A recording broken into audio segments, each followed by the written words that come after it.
Kita merayakannya atau tidak? Merayakannya. Hari ayah, hari ibu, hari guru, kita rayakan di sekolah dan semacamnya. Dan masih ada hari-hari yang lainnya. Suatu peringatan, ada suatu daripada peristiwa yang sangat penting, maka kita memperingati daripada peristiwa tersebut, merayakan daripada peristiwa tersebut. Tapi yang menjadi pertanyaan, apakah manfaat? Kita semua yang hadir di sini boleh merayakan sesuatu, tapi apakah manfaat untuk kita semua? Kita datang ke sini untuk memperingati lahir baginda Nabi Muhammad SAW. Apakah manfaat? Tentunya manfaat untuk semua. Berkah untuk kampung ini, berkah buat musola ini, berkah buat orang yang hadir pada acara ini. Ya, berkah untuk semua, insya Allah. Maka di dalam sebuah acara peringatan seperti ini, kita ambil daripada nilai-nilai manfaat. Banyak sekali manfaatnya. Di antaranya pertama, kita memuliakan Nabi Muhammad SAW. Ini adik-adik kita. Ini adik-adik kita semua yang ada di depan kita. Nanti mereka mendengar di acara maulid tentang keutamaan, tentang bagaimana kisah Nabi Muhammad SAW. Mereka akan sadar bagaimana baginda Nabi Muhammad SAW. Tapi kita lihat pemuda-pemuda yang jarang datang ke maulid. Mereka semua jarang datang ke maulid. Kurang ajar sama orang tuanya, pantasan aja. Jarang datang ke acara maulid. Kalau beliau datang ke acara maulid, anak-anak ini semua datang ke acara maulid, dijelaskan tentang akhlak Nabi Muhammad SAW. Mereka akan berpikir, bagaimana akhlak baginda Nabi Muhammad SAW? Bagaimana cara mereka meneladani, mengikuti baginda Nabi Muhammad SAW? Maka jangan salahkan apabila mereka kurang ajar sama kita. Itu tergantung orang tuanya. Apakah pada saat dia masih kecil, orang tuanya menggandeng dia ke masjid? Apakah pada saat anak kecil ini masih sangat kecil, apakah bapaknya ajak untuk melihat ulama-ulama besar, orang-orang soleh? Apakah dia ajak ke acara maulid, acara majlis zikir? Apakah dia ajak? Ya, kalau tidak diajak, maka dia tidak akan mengerti bagaimana akhlak baginda Nabi Muhammad SAW. Karena sudah sangat jarang. Ini pemuda-pemuda, mereka udah makin jauh dari Allah Subhanahu Wa Taala. Tapi yang di sini insya Allah wajahnya bercahaya semua, insya Allah. Tanda-tanda orang yang dekat sama Allah Subhanahu Wa Taala. Berapa banyak pemuda-pemudi mereka yang hadir, mereka yang tidak hadir dalam acara yang mulia seperti ini. Mereka bukannya makin dekat kepada Allah Subhanahu Wa Taala, malah makin menjauh. Bahkan jika kita nanya, bagaimana hukumnya ini, bagaimana, bahkan sholat pun kadang niatnya aja nggak tahu. Ada yang kayak begini di sini? Nggak ada, insya Allah ya. Ditanya niat sholat aja nggak tahu, karena tidak pernah diajak dalam acara-acara yang mulia seperti ini. Oleh karena itu, marilah sama-sama kita mengambil hikmah, mengambil faedah, mengambil hal-hal kebaikan yang ada di dalam majelis ini. Di bapak ibu-ibu yang hadir pada acara ini, niatkan supaya pulang dari sini anakku semua menjadi anak soleh dan soleh. Insya Allah dikabulkan.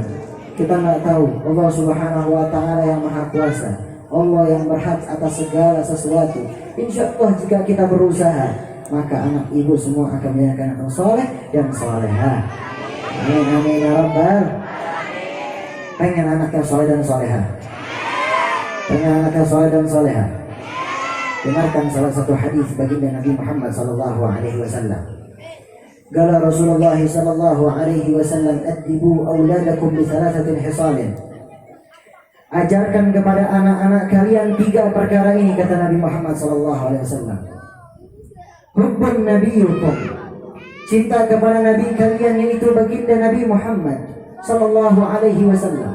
Yang kedua, hubbu ahlal baitin nabi, mencintai keluarga Nabi Muhammad SAW. Dan yang terakhir ialah tilawatil Quran, membaca Al-Quran. Yang pertama, cinta pada Nabi Muhammad SAW. Tadi sudah saya jelaskan. Ajak anak-anak kita ke acara maulid, tumbuh rasa cinta yang luar biasa pada Nabi Muhammad SAW. Akhlaknya, semuanya yang didengar sama anak itu akan berbekas, akan diikuti. Kalau kita melihat anak-anak, kenapa mereka tadi saya jelaskan, kenapa kurang ajar, kenapa mengikuti tren-tren zaman sekarang, viral zaman sekarang? Karena mereka itu yang mereka lihat adalah HP. Ya, yang mereka lihat adalah HP. HP tersebut isinya baik apa enggak? Akhirnya anak-anak kita nonton sama hal-hal yang enggak benar, hal-hal yang membuat anak kita menjadi kurang ajar. Ya, ditanya sedikit nanti ngejawab. Kayak ini dia. Kalau pengen kasih HP ke anak kita, kasihin foto ulama, kasihin acara-acara maulid, pengajian. Insya Allah jadi anak yang soleh dan soleh. Ini hubun Nabi hukum, cinta kepada Nabi kalian. Cinta para sahabat di zaman dahulu sangatlah luar biasa. Dulu ada salah satu sahabat Nabi yang bernama Abu Mahdzurah. Salah satu muazin, salah satu orang yang memandangkan azan, dan azannya itu langsung diajari oleh Nabi Muhammad SAW. Beliau mengenang masa kecilnya bersama Nabi Muhammad SAW. Dahulu ketika aku kecil, aku pernah bersama dengan baginda Nabi Muhammad SAW. Ya Rasulullah, ajarkanlah aku untuk memandangkan azan. Maka baginda Rasulullah SAW memegang pundaknya beliau, mengelus-eluskan rambut beliau sampai terkena jambulnya beliau. Jadi sini Abu Mahdzurah ini memiliki jambul yang dia ini memiliki khas, yaitu jambul yang panjang. Lalu dia mengatakan, katakanlah Allahu Akbar, Allahu Akbar, dan seterusnya. Lalu apa kata Sayyidina Abu Mahdzurah?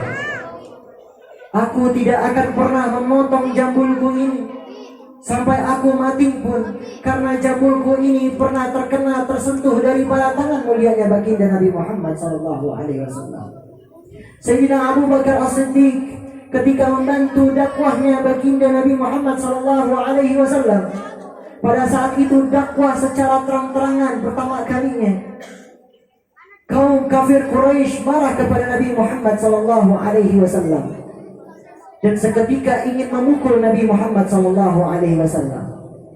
Sayyidina Abu Bakar As-Siddiq menghalangi kaum kafir Quraisy tersebut, dan akhirnya terkena pukulan sampai akhirnya pingsan.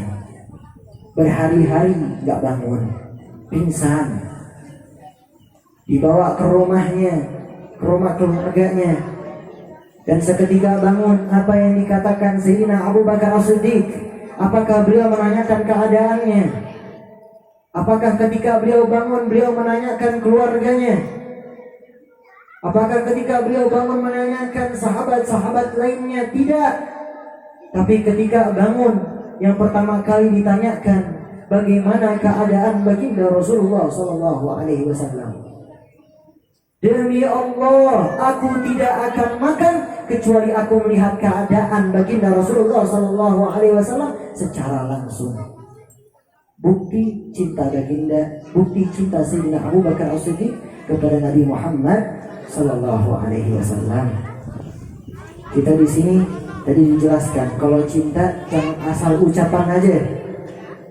Kita nyumbang. Kalau nggak nyumbang dalam harta kita tidak mampu, bisa nyumbang dengan tenaga. Kita bantu memberesi semua ini, nyumbang tenaga nggak masalah. Kalau nggak bisa nyumbang tenaga, nyumbang pakai doa. Islam itu semuanya mudah. Allah lancarkan kita semua insya Allah, agar insya Allah kita menjadi orang-orang yang taat dan dekat dengan Allah Subhanahu wa Ta'ala. Amin. Yang kedua, hubbu ahlul bait Nabi, mencintai keluarga baginda Nabi Muhammad SAW. Di dalam sebuah qasidah dijelaskan keutamaan mencintai keluarga Nabi Muhammad SAW. Mau dengerin qasidahnya? Dan ini Ini sebenarnya sudah masyhur, sudah terkenal ini qasidah. Dan saya sudah sering bawakan. Qasidah ini adalah salah satu qasidah yang pernah diajarkan daripada kakek saya pada saya langsung. Almarhum Al-Maghfur Al-Hayy Abdul Rahman bin Ali bin Ahmad bin Ja'far As-Sagaf. Boleh cerita dikit? Boleh enggak?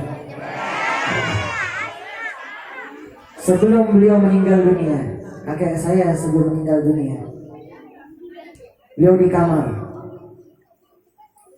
Dan kebetulan saya membaca qasidah karena saya memang yang sering membacakan sholawat di depan beliau. Ketika saya selesai membaca satu qasidah, ya Rabbana katawassafa bi Muhammadin ighfir lana ya sanadidan, beliau membisiki saya, ya Alwi,